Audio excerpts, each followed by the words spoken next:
Ai, stingi bruna anagiothika cenda yennitika mu. Ach, stingi bruthelona thaftu. Ach, stingi bruthelona thaftun ramuzuru cemenda kokalamu.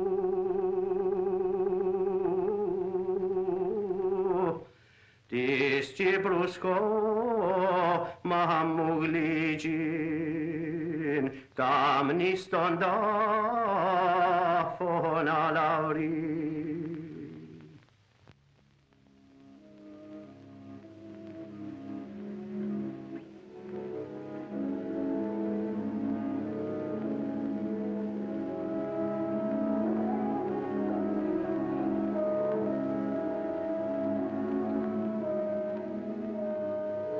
Out of this sea rose the Grecian Aphrodite.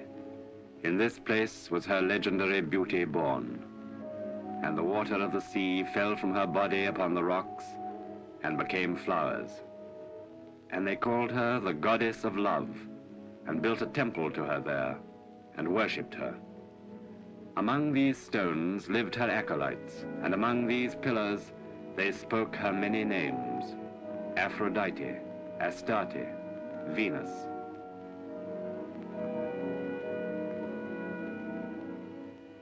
Then to this pagan world came Paul and Barnabas, bearing the Christian gospel.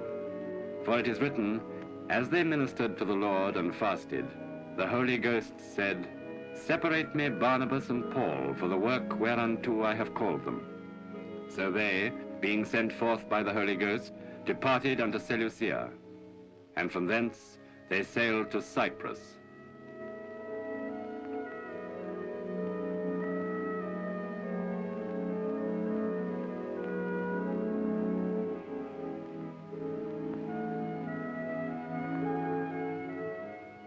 And here came St. Helena, with most sacred relics from the holy city. And she was charged in a dream to build a church in the name of the venerable and life-giving cross, and to put in it the sacred wood she brought with her. And she placed her church in the sky above the island, on the peak of a mountain, Stavrovuni, the mountain of the cross.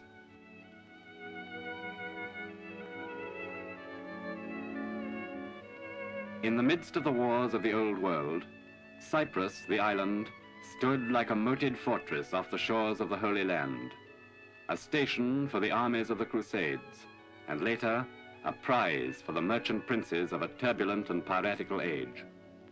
It was here that King Richard, the Lion-Hearted of England, while on his way to recapture the Holy Sepulchre, stayed to marry his queen, Berengaria.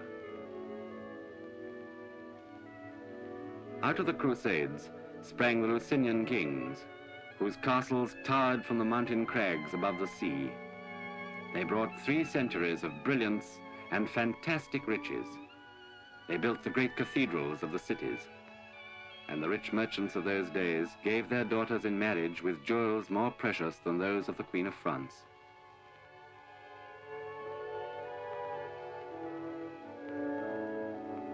But of the people at that time, we know nothing. Then, in the hands of the Venetians, all this magnificence became a thing to spoil. The island became their military outpost, the towns, the bastions of their plunder. They stripped the forests to build their ships of war. But of the people who were in the island, we know nothing. Next came the Turks. For 300 years, their spirit slept over the island. The minarets of their faith broke incongruously through the Gothic roofs of the Christian cathedrals. But the people of the hills and plains continued unknown. Cyprus is like a ring that has passed from hand to hand of changing empires: Phoenician, Greek, Roman, Egyptian, Venetian, Ottoman. She's been worn by them all. In 1878 came the British. Cyprus now is an island of the British Commonwealth. And these are her people. These are the Cypriots. They've been here a long time. Over 1,000 years before Christ, their forebears sailed from the Aegean and settled around the shores of this island. For the most part, they're a Greek-speaking people, but there are many Turks also, the descendants of the Ottoman Empire. But Nicosia, the city, has many faces and many tongues: English, Armenian, French, Arabic, Christian and Muslim.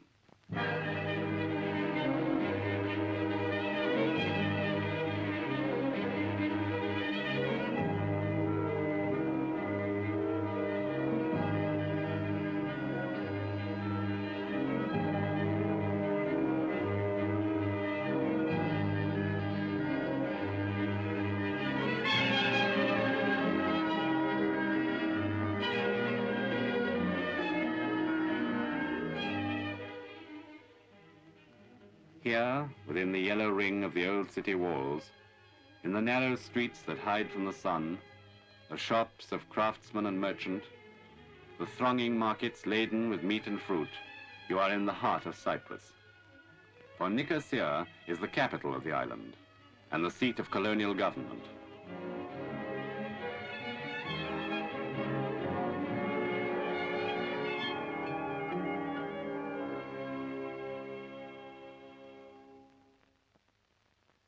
But turn from the crowded elements of the town and look to the villages.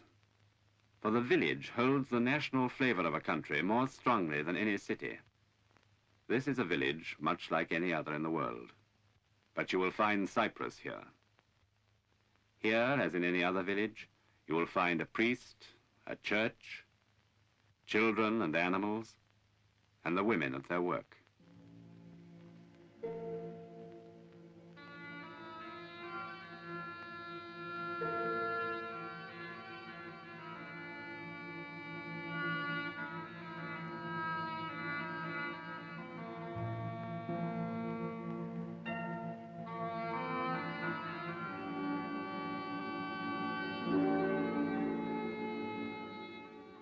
And you will find here, as in any other country, the plough and the family going out into the fields.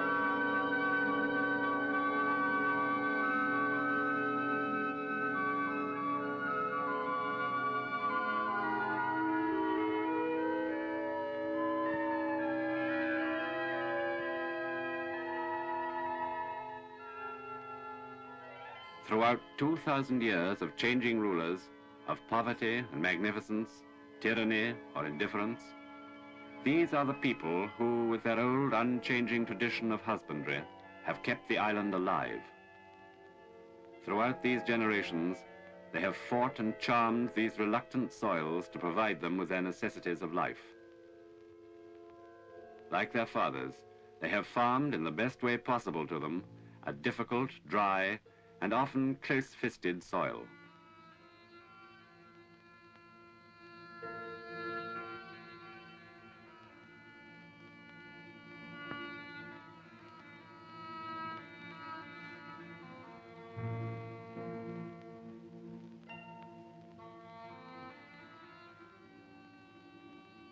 But such ages of continual food-bearing weary the earth, and upon the face of this once young and fertile island, the furrows of exhaustion had begun to appear.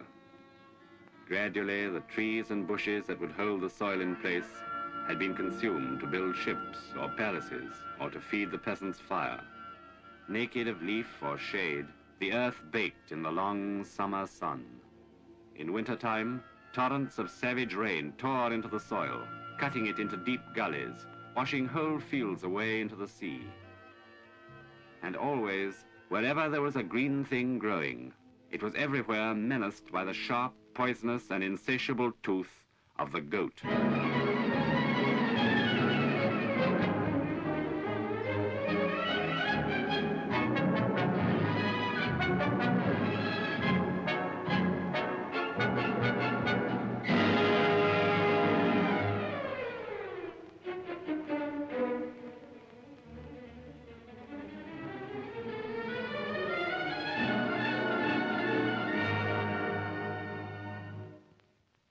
To the goat herd, anything that grew was fair food for his flock. And such a goat herd was Vassos Mavrandonis. But to such village farmers as Nikos, the wandering goat was something that carried plague in its mouth. In half an hour, one flock could devastate a year's harvest. Νίκο, δέποτσι ήρθαν να τσίσνικες και τρώνε τις ελιές μας.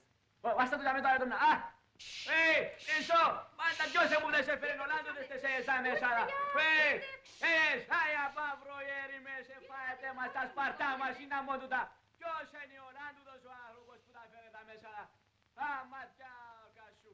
Αντρέπονται τίποτε πιο. Small wonder that strife flared up between farmer and shepherd. Nikos spoke with the passion of one whose rage is sharpened by weeks of sweat in the fields. In Vassos was all the obstinacy and truculence of the lotus-eater whose sleep has been rudely disturbed.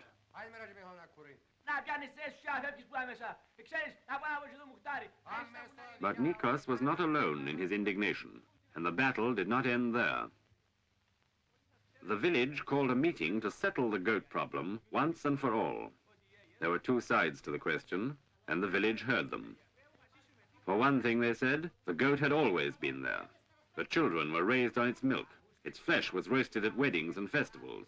It was a valuable animal. But others replied, the goat is a menace.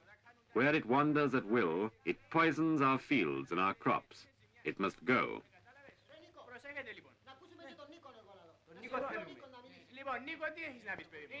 Then Nikos spoke. Who would spend a year of long days scraping the soil to grow food for Vassos goats? I would do better to throw my seed down the well and my wife and children after it. No, said the villagers, the crops must be protected. In the long run, it is not goat flesh, but the fertility of the village that matters. So it was decided to outlaw the goat altogether from the village area. Tethered goats only could remain.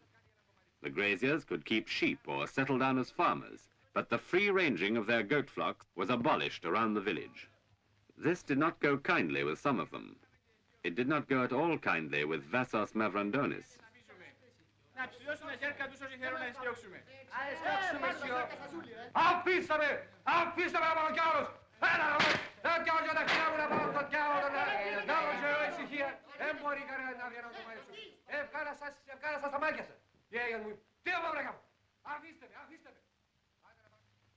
Vassos was a shepherd and not a farmer. He had a few poor fields, but he had no stomach to farm them. So, with his goats exiled from the village, he took them and headed for the forest, the one-time stronghold of the shepherds.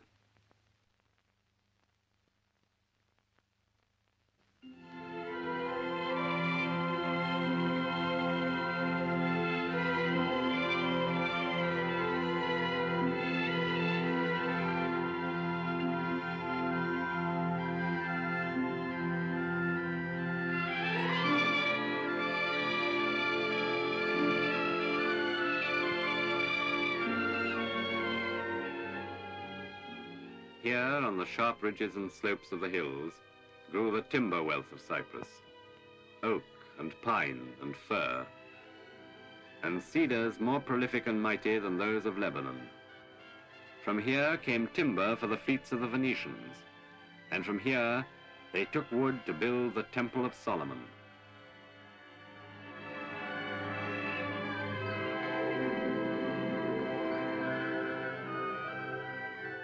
But the forests now were less mighty than they had been.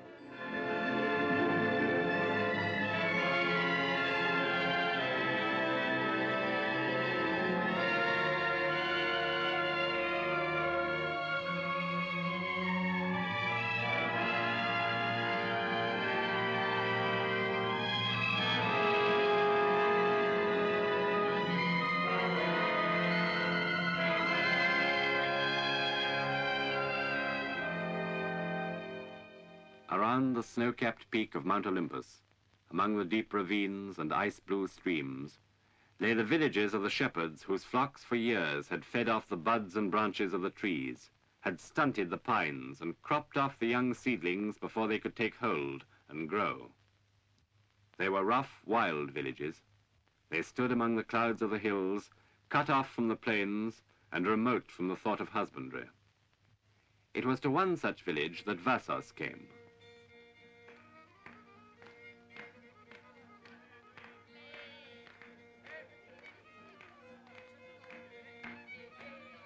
For centuries, these villagers had existed by the flesh and fleeces of their flocks. Their songs were of sheep and goats, and their dances of feud and murder.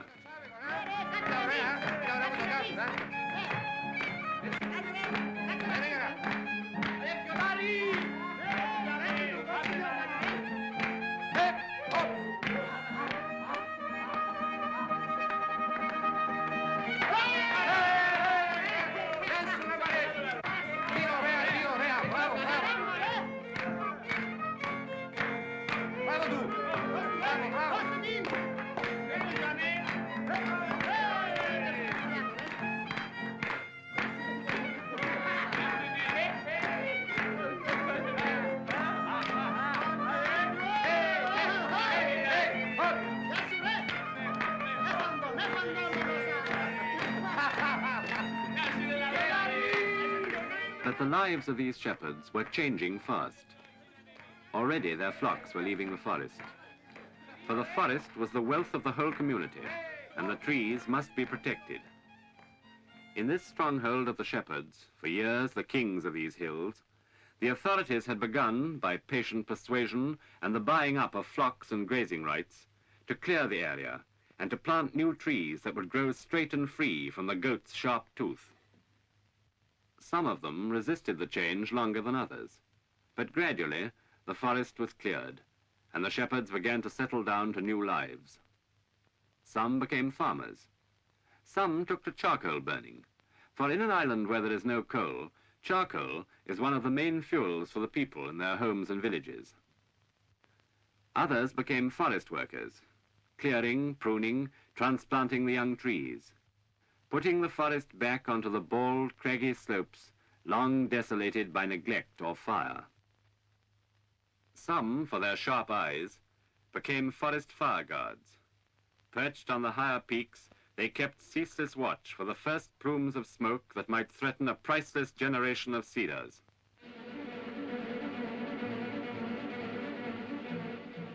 Causes of fire are many, but the pitch pine torch of a disgruntled shepherd was still an all too common one.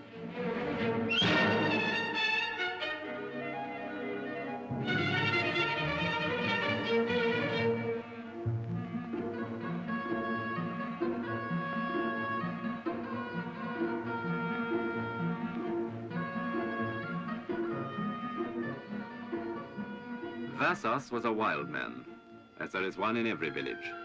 And now he had a grievance. If there was no room in the forest for his goats, then he would revenge himself in a way the forest would understand.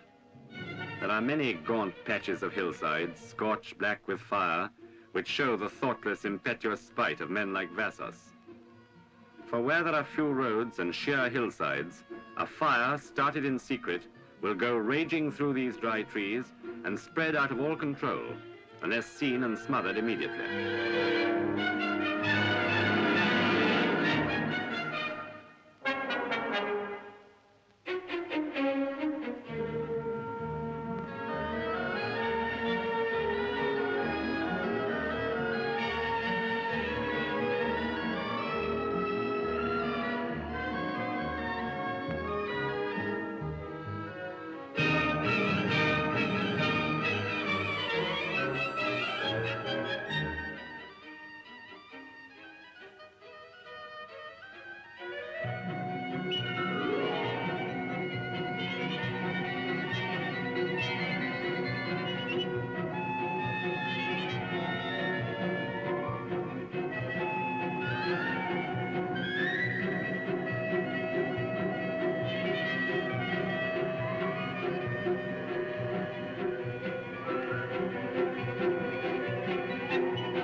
Thasos had liked the lazy shepherd's life.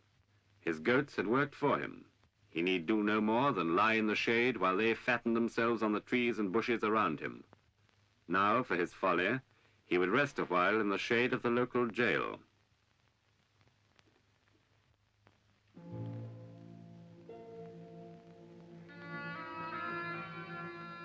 Meanwhile, in the lowland village remained the perennial problem, the starvation of water. The dry land was in an agony of thirst.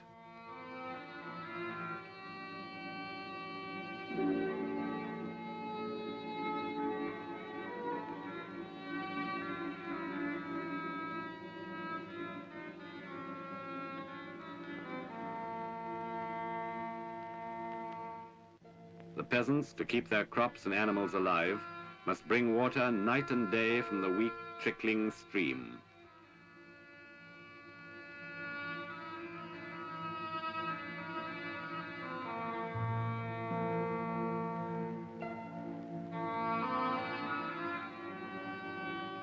The fields out of reach of this water died. As summer advanced, water was the peasants' obsession, the source of jealousy and envy, of despair. Until there came an answer. Above the village, between the steep shelves of the river bed, there was room for a dam that would store 1,000,000 gallons, would raise the level to fields that had never had water, and bring hundreds of acres into cultivation. The project was put to the village, and they saw their fields green. They agreed to raise some of the money. Labor was there in plenty. The government would pay the rest. It was a good scheme, and they would make a start at once.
At last, the work was done, and where before, for 8 months of every year, there had been only a trickling, stony river bed, now there was a lake stretching wide and heaped with water.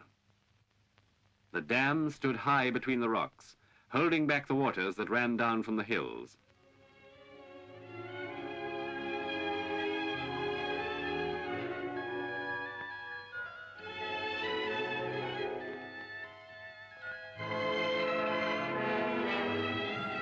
Below were the sluice gates and an irrigation channel running out past the fields that were once too high and dry to cultivate.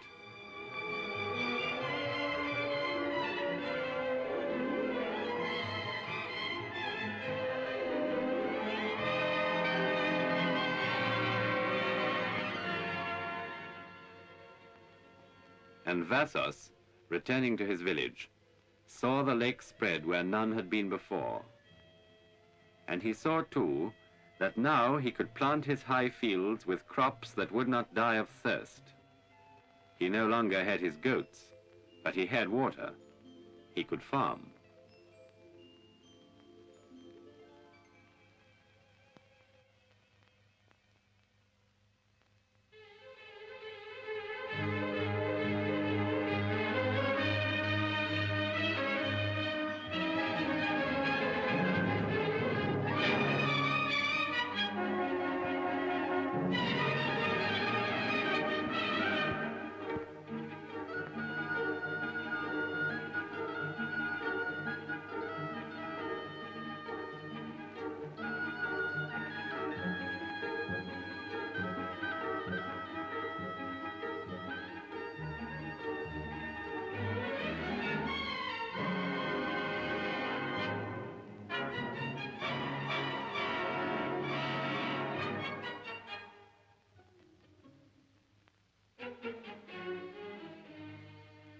The flow of water is the flow of life, a movement that is the village and the island.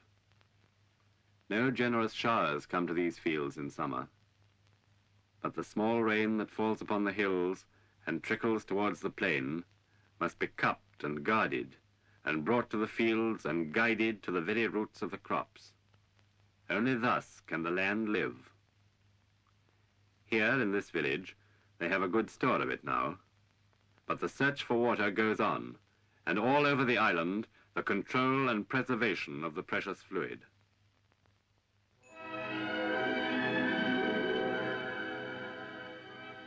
After centuries of poverty and decay, a new plan is at work to build up the fertility of the island.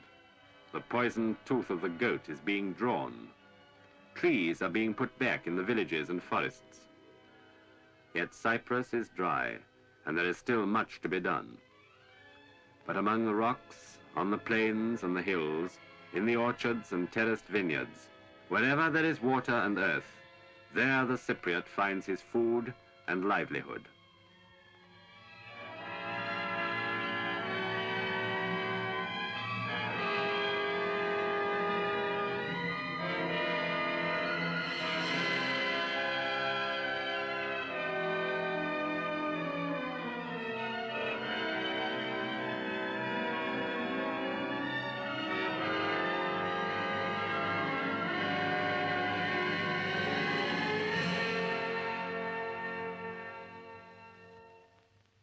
Cyprus is an island that feeds on itself. Within the narrow shores of his home, the islander finds his bread and the simple necessities that are his life. Wheat and barley from the wide plain of the Mesorea. Lemons and oranges from Famagusta, Lefka, and Lapithos.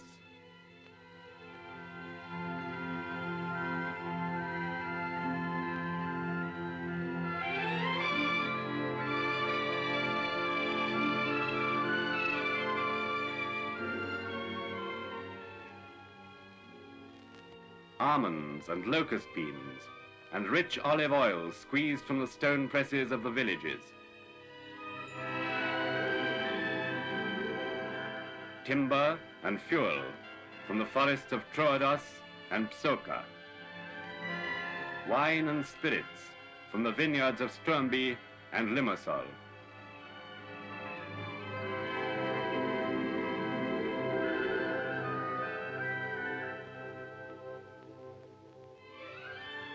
Tobacco and cigarettes from the factories of Nicosia and Larnaca.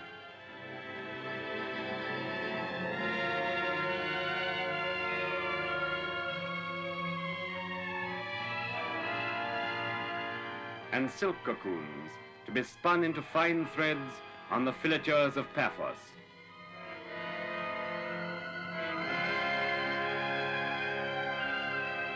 All this is the substance of the island.